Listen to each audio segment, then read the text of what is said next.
Assalamualaikum warahmatullahi wabarakatuh. Kembali lagi dengan saya Muhammad Irfan Saputra. Di video kali ini saya akan menjelaskan tentang analisa laporan keuangan dan juga rasio keuangan.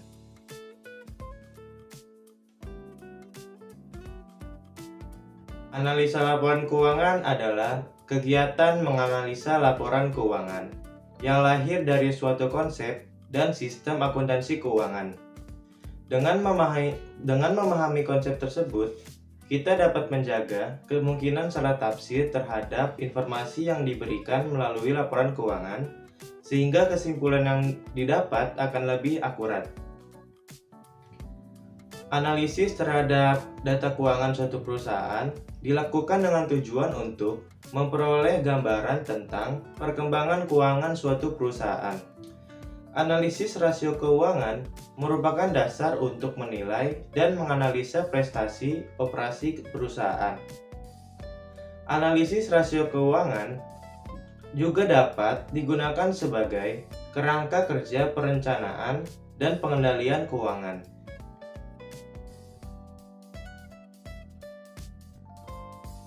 Setiap orang akan mempergunakan rasio keuangan dengan cara yang berbeda. Misalnya bagi manajemen perusahaan, rasio keuangan dipergunakan untuk perencanaan dan mengevaluasi performance atau prestasi manajemen dikaitkan dengan prestasi rata-rata industri. Bagi manajer kredit, rasio keuangan ini digunakan untuk memperkirakan risiko potensial yang dihadapi oleh para peminjam atau debitur, dikaitkan dengan adanya jaminan kelangsungan pembayaran, tingkat keuntungan yang diminta. Para investor akan menggunakan rasio keuangan ini sebagai alat untuk mengevaluasi nilai saham dan obligasi berbagai perusahaan. Selain itu juga dapat digunakan untuk mengukur adanya jaminan atas keamanan dana yang akan ditanam di dalam perusahaan. Manajer perusahaan menggunakan analisis rasio keuangan untuk mengidentifikasi kemungkinan melakukan merger atau penggabungan dengan perusahaan lain.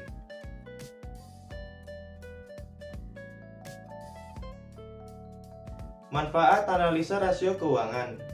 Yang pertama, untuk dijadikan sebagai alat menilai kinerja dan prestasi perusahaan. Yang kedua, sangat bermanfaat bagi pihak manajemen sebagai rujukan untuk membuat perencanaan. Yang ketiga, untuk dijadikan alat untuk mengevaluasi kondisi suatu perusahaan dari perspektif keuangan. Analisis rasio keuangan biasanya dikelompokkan ke dalam 6 kelompok rasio. Yang pertama ada rasio likuiditas. Yang kedua ada rasio aktivitas. Yang ketiga ada rasio liabilitas. Yang keempat ada rasio kemampuan menghasilkan laba. Yang kelima ada rasio pertumbuhan. Yang keenam ada rasio penilaian.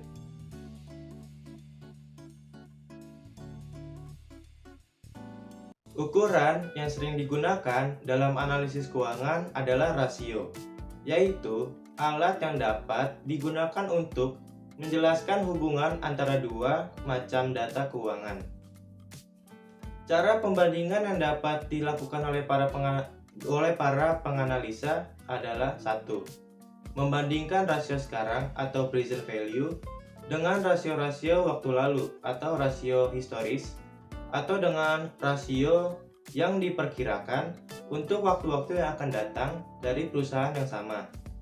Yang kedua, membandingkan rasio-rasio dari suatu perusahaan atau company ratio dengan rasio-rasio semacam dari perusahaan lain yang sejenis atau rasio industri dalam waktu yang sama.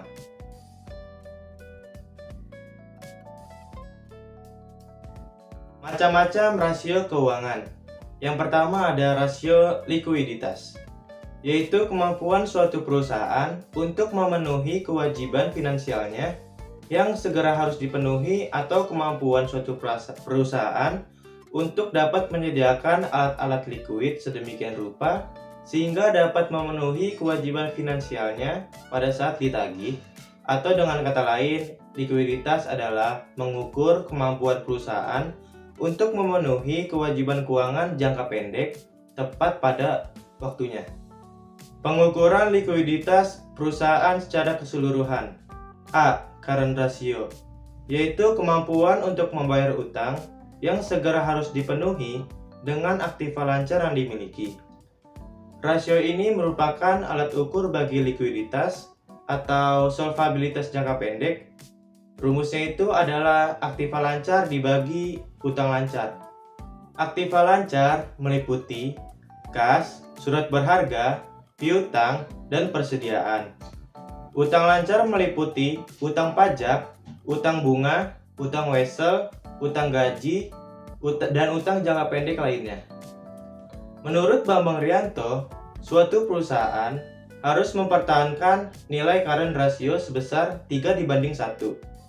Artinya setiap utang sebesar 1 harus dijamin dengan aktiva lancar sebesar 3.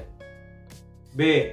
Cash ratio, yaitu kemampuan untuk membayar utang yang segera harus dipenuhi dengan kas yang tersedia dan efek yang dapat segera diuangkan. Rumusnya itu kas ditambah efek dibagi utang lancar. C. Quick ratio, yaitu kemampuan untuk membayar hutang yang segera harus dipenuhi dengan aktiva lancar yang lebih liquid. Rasio ini mengukur solvabilitas jangka pendek, tetapi tidak memperhitungkan persediaan, karena persediaan merupakan aktiva lancar yang kurang liquid. Rumusnya kas ditambah efek ditambah piutang dibagi utang lancar. Rasio solvabilitas, yaitu kemampuan dari suatu perusahaan untuk memenuhi segala kewajiban finansialnya pada saat perusahaan dilikuidasi atau dibubarkan, atau kemampuan suatu perusahaan untuk memenuhi segala kewajibannya, baik kewajiban jangka pendek atau kewajiban jangka panjang. Dalam rasio solvabilitas ada DER atau debt to equity dan DAR, debt to asset ratio. Debt to equity atau DAR, rumusnya adalah hutang dibagi modal. Jangan lewat dari 1. Jika lewat dari 1, berarti mayoritas harta atau aktiva kita dibayar oleh hutang. Debt to asset ratio, rumusnya hutang dibagi total aktiva dikali 100%. Jangan sampai 80% aktiva kita dibiayai oleh hutang. Itu nggak bagus. Semakin kecil DAR, maka semakin bagus. Patokannya itu kira-kira 50%. Jangan sampai 80% atau 100%. Itu nggak bagus. Yang ketiga, rasio profitabilitas. Rasio profitabilitas dibagi menjadi 3. Ada ROE atau Return of Equity, ada ROA, Return of Asset, ada ROS, Return of Sales. Return of Equity atau ROE yaitu pengembalian terhadap modal. Ketika rasio di bawah 6%, maka dinyatakan jelek. Dinyatakan baik apabila ROE di atas bunga deposito. Rumusnya itu laba dibagi modal dikali 100%. ROA, Returns of Asset, yaitu kemampuan terhadap aset. ROA ini lebih melihat ke sektor usahanya. Kita bisa bandingkan laporan keuangannya setiap tahun. Di 3 tahun terakhir saja, apakah ROA-nya menurun atau meningkat. Kalau ROA-nya meningkat, bagus, kalau tidak ya jelek. Rumusnya itu laba dibagi total aktiva dikali 100%. Terus ada ROS atau Return of Sales, yaitu pengembalian terhadap penjualan. ROS juga sama seperti ROA, yaitu lebih melihat ke sektor usahanya dan bandingkan laporan keuangannya setiap tahun apakah menurun atau meningkat. Rumusnya adalah laba dibagi penjualan dikali 100%. Yang keempat ada rasio aktivitas. Rasio aktivitas ada putaran kas, putaran piutang, dan putaran total aktiva. Saya akan menjelaskan tentang putaran total aktiva saja. Putaran total aktiva yaitu rasio yang mengukur bagaimana perusahaan menghasilkan penjualan dengan menggunakan keseluruhan aktivanya. Rumusnya penjualan dibagi total aktiva. Nah, kita tidak bisa menilai dengan angka atau standar tertentu. Harus dibandingkan laporan keuangannya setiap tahunnya, 3 tahun sebelumnya lah, apakah meningkat atau menurun. Itu saja yang dapat saya sampaikan, kurang lebihnya mohon maaf, sampai bertemu di video selanjutnya.